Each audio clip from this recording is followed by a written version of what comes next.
wood is a renewable resource, especially since we live here in the state of Maine. So we have 85% of the whole state is forested, and that makes us number one in the country, the United States, with West Virginia being second, New Hampshire being third, and Vermont being fourth. And they're all up into 75 to 80-something%, all of them of the top four. And we got 3 out of the 4 are from New England. And with us losing so many resources as far as like mills and stuff like that, firewood's a good, another good use for wood. And if you take certain trees like ash, which we have a lot around right here in Vassalboro, green ash, which grows, or swamp ash they call it, and they use that in tongue depressors, drumsticks, violin necks, guitar necks. This right here is a picture of a beautiful oak tree. It's probably about 300 years old.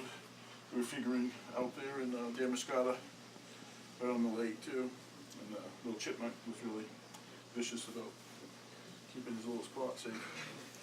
So, this is some of the reasons I think you should burn wood. It's great for your local economy. The heat you get from it is much more, it's just more intense. You gets further into your bones. It's a superior product as far as propane or oil go. The cost is very cyclical on oil and propane.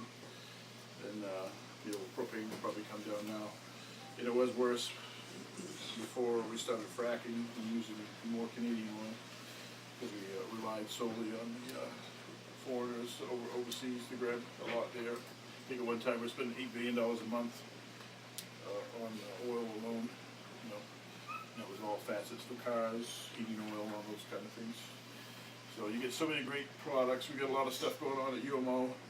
They're right now they're working on how to extract the gases in wood so they can fire Air Force jets up. And they have a big contract with the Air Force.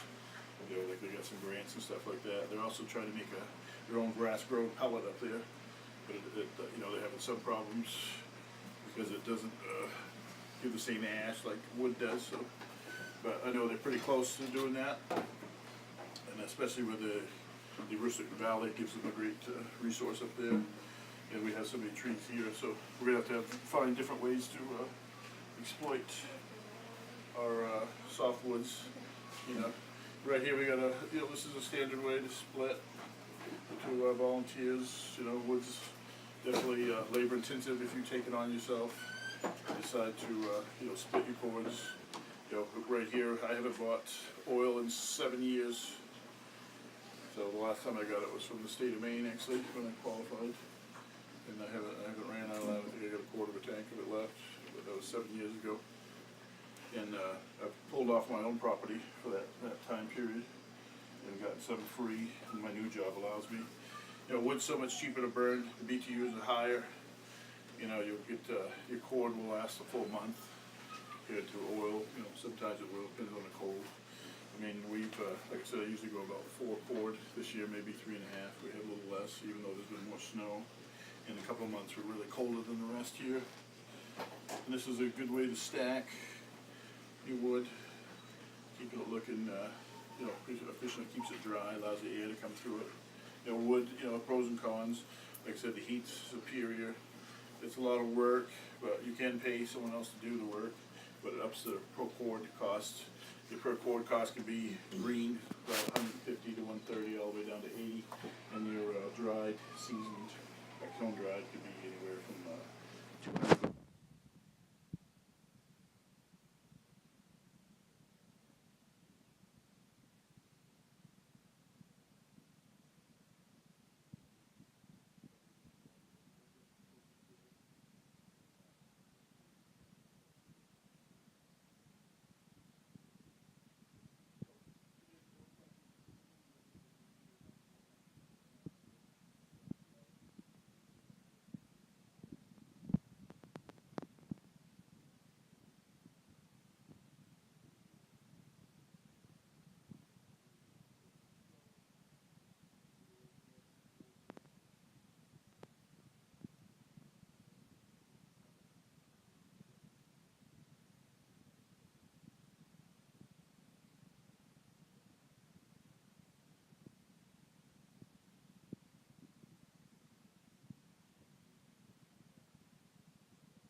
And it's a renewable resource, you know, some people will argue whether it's cleaner or not, but I think you get 93 to 95% efficiency available days.